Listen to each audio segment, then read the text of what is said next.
5 ऑगस्टला अयोध्या नगरीमध्ये श्रीराम मंदिराच्या भूमिपूजनाचा कार्यक्रम संपन्न होणार आहे आणि त्यानिमित्तानं आजपासून सलग 3 दिवस आपण चारुदत्त आफळे बुवांकडून प्रभू श्रीरामांच्या कथा जाणून घेणार आहोत। सुरुवात करूयात आजच्या भागाला। राम राम हरे हरे राम राम राम राम हरे हरे राम राम। गुरुर्ब्रह्मा गुरुर्विष्णु गुरुर्देवो महेश्वरः गुरु साक्षात् परब्रह्म तस्मै श्री गुरवे नमः। मूकं करोति वाचालं पंगुं लंघयते गिरिं यत्कृपातमहं वन्दे परमानन्दमाधवं। राम गावा राम ध्यावा राम गावा राम ध्यावा राम जीविसा विसावा राम जीविसा विसावा राम जीविसा। कल्याणाचे जे कल्याण रघुरायाचे गुणगान मंगलाचे जे मंगल राम कौसल्येचा बाळ राम कैवल्याचा दानी राम कैवल्याचा दानी रामदास अभिमानी रामदास अभिमानी। राम गावा राम ध्यावा राम जीविसा विसावा राम जीविसा विसावा राम जीविसा विसावा। राजाधिराज रामचंद्र महाराज की जय। माता रामो मत पिता रामचंद्रः स्वामी रामो मत सखा रामचंद्रः सर्वस्वं मे रामचंद्रो दयालुर्ज्ञान्यं जाने नैव जाने न जाने। आपल्या भारतीय जीवनाला प्रभू श्रीरामांचं चरित्र संपूर्णतः भारून राहिलेलं आहे। अहो, आपल्या जीवनामध्ये कोणामध्ये काही चैतन्य आहे असं सांगायचं असेल तर त्यासाठी आपण म्हणतो आहे याच्यात काही राम आहे, आणि कोणी आपल्यातून गेला तर आपण हाच शब्द वापरतो, आता काही उपयोग नाही, राम म्हटला त्याने, पांडुरंग हरी वासुदेव हरी। खरंच प्रभू रामचंद्र आणि भगवान गोपाल कृष्ण हे भारताच्या माणसाचे श्वास आणि निश्वास आहेत। असं जर पाहिलं तर प्रभू रामचंद्राने आपल्या समोर सगळ्या विश्वासमोर काही आदर्श ठेवलेले आहेत। का प्रभू रामचंद्रांची आठवण लोक करतात याचं कारण आहे, कोणत्याही बाबतीत विचार केला तर आदर्श एखादा कसा असावा ते सतत रामांचं चरित्र आहे। आदर्श शिष्य कसा असावा?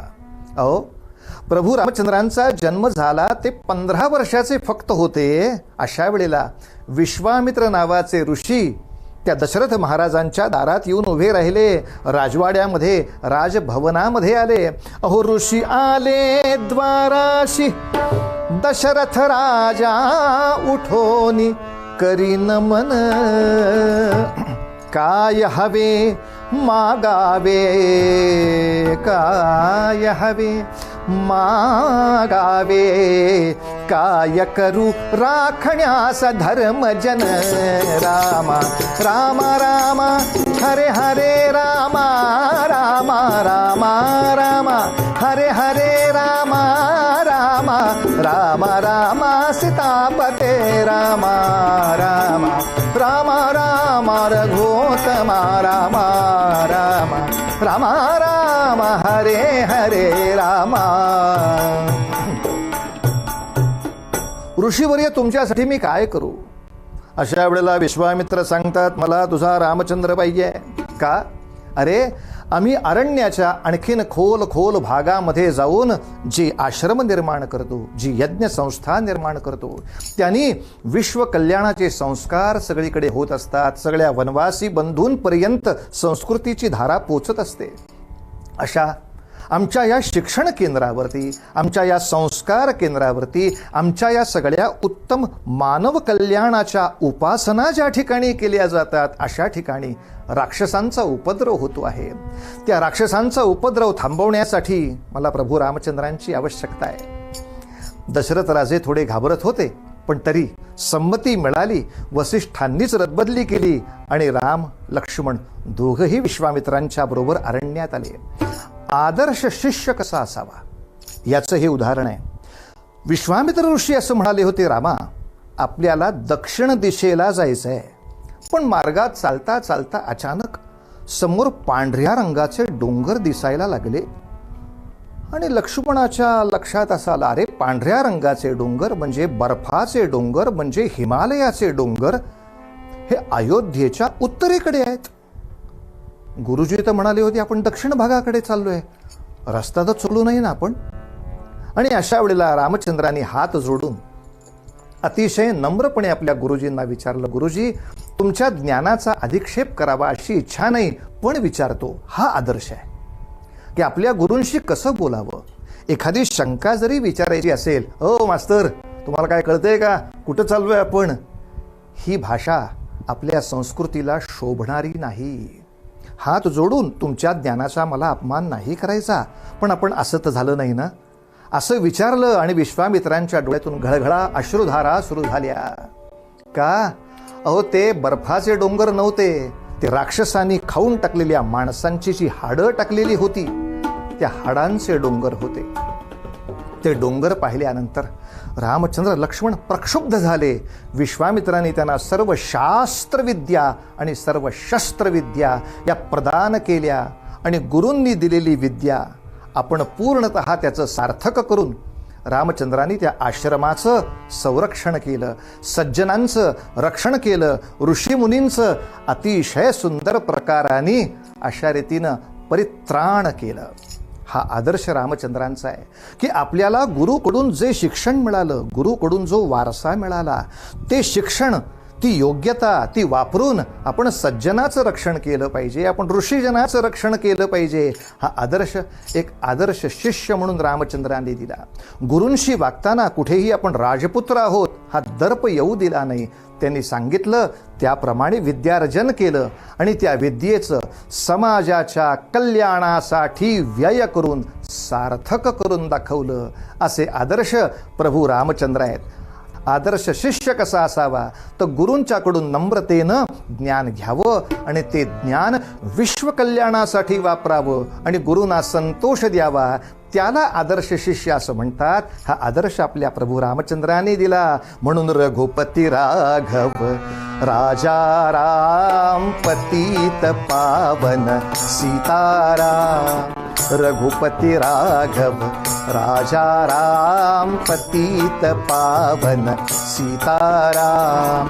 रघुपती राघव राजा राम पतित पावन सीताराम. रघुपती राघव राजा राम पतित पावन सीताराम. रघुपती राघव राजा राम पतित पावन सीताराम. पतित पावन सीताराम. पतित पावन सीताराम.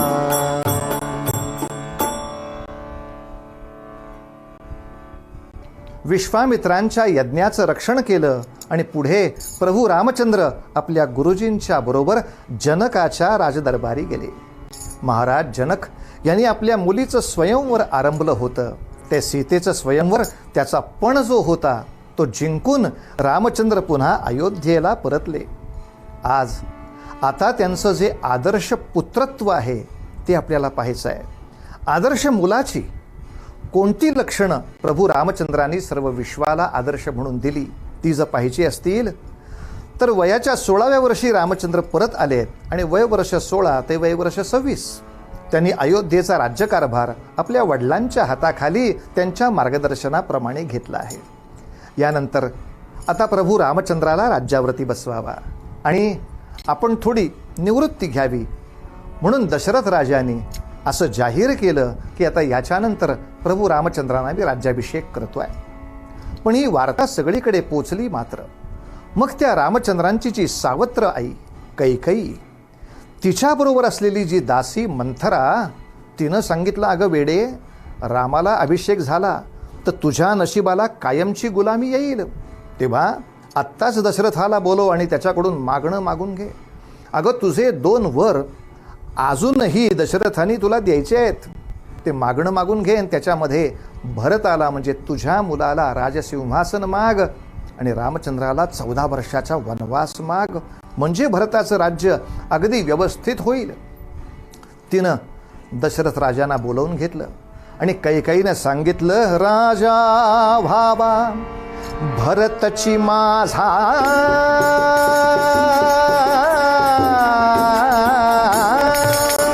राजा व्हावा भरतची माझा, राम जावो वनाला, राजा व्हावा भरतची माझा, राम जावो वनाला, प्राणाहुनिही श्रेष्ठ मानती, प्राणाहुनिही श्रेष्ठ मानती, रघुराजे वचनाला.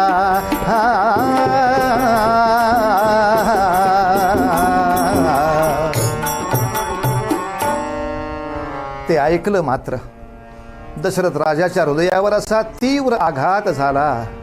तो म्हणाला, रामराय जर निघून गेले तर माझा जीव जाईल का? पण कैकेयी ऐकायला तयार नाही.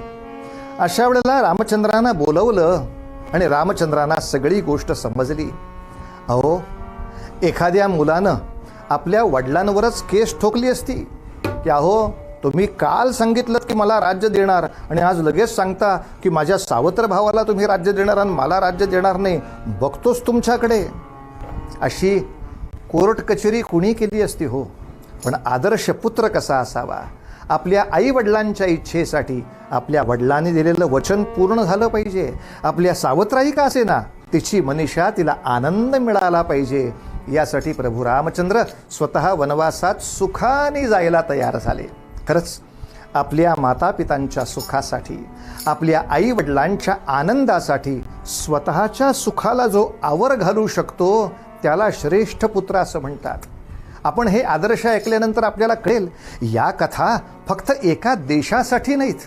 या जगाच्या कोणत्याही देशामध्ये कुठलेही माता पिता असतील तरी सुद्धा ते आपल्या पुत्राकडून हीच अपेक्षा करतील की माझा मुलगा रामासारखा असावा. का?